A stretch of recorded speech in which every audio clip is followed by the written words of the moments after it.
Okay, so I'm going to talk to you guys about tornadoes and how they form.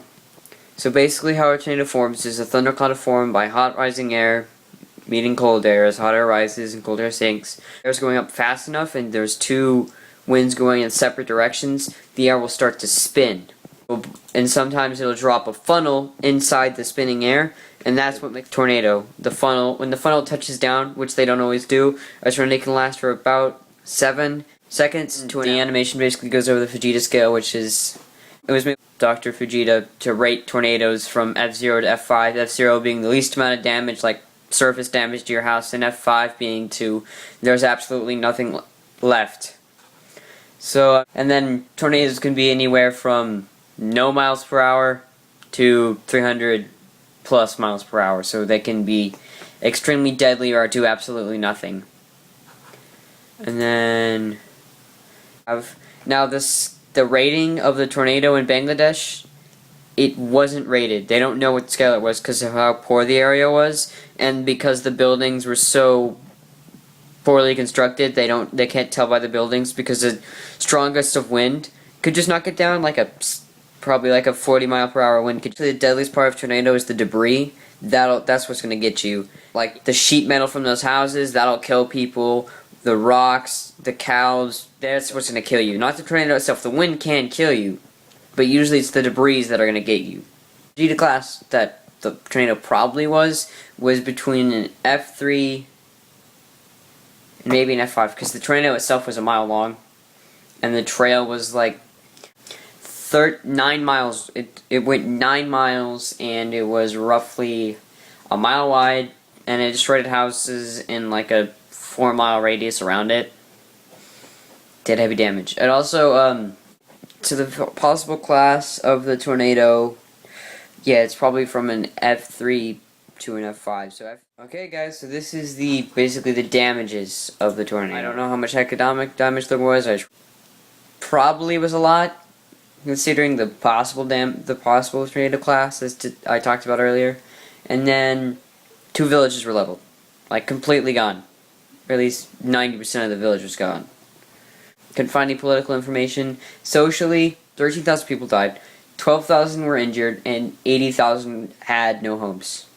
So as you can imagine, considering the area, it was horrible. I didn't know about those people swarming the army helicopters, which was smart to send helicopters as they threw food in. The place probably was in absolute chaos for a while. Kind of anarchy, people fighting over food and water. The surrounding nations were too poor and deal with tornadoes themselves to actually send any help. I said earlier, the tornado path was 9 miles.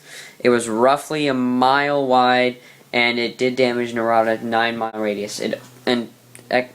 Environmental damage, it did, because based on the possible class, it uprooted a bunch of trees, destroyed villages, so like animals lost a ridiculous amount of homes. And if they had like underground, if any animal, edit that out.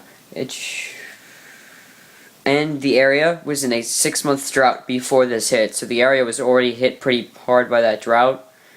And then the tornado kind of was the icing on the cake. After the tornadoes and the tornado that happened in Bangladesh, recovery was slow but sure. Even though this area is prone to tornadoes, there was immediate aid received from the government of Bangladesh, the United States, and other nations hoping to help out. The government of Bangladesh mostly helped out, bringing in military helicopters to take injured people to hospitals and helping out distributing food and rations through the most affected parts of the country. Another thing they did is there is a safe where there is money to use in case of emergency, and this was used to help reconstruct the infrastructure and the houses that were destroyed by this tornado. Despite Bangladesh being a poor country, many nations helped. The United States helped out by sending in helicopters as well and military to distribute food and help them, as well as convoys of humanitarian aid travel to the most affected areas, bringing mostly food and some hygiene items so disease would not break out.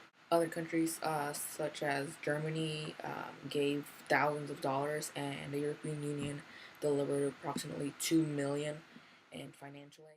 The few things you can do to prepare for a tornado are, number one, make sure it's coming. That can be done through the internet, TV, things like that. Step 2 is to hide in your basement, closet, bathroom, someplace without windows. Number 3 is just wait for it to blow over. In Bangladesh, hiding out in your house wasn't really an option since they weren't built to withstand almost any wind. Other than that, the Bangladesh people didn't have any technology to even know that the tornado was coming. Now, the consequences were the tornado was a mile wide, so any house that it blew over or that the wind even hit got knocked over, and there was an estimated 13,000 deaths.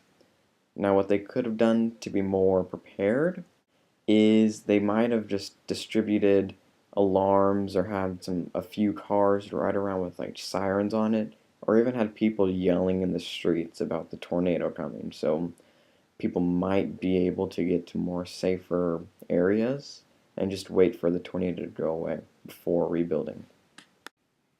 This has been over the Bangladesh tornado in 1989, from the causes to the affected to the recovery. Hopefully you had a good one.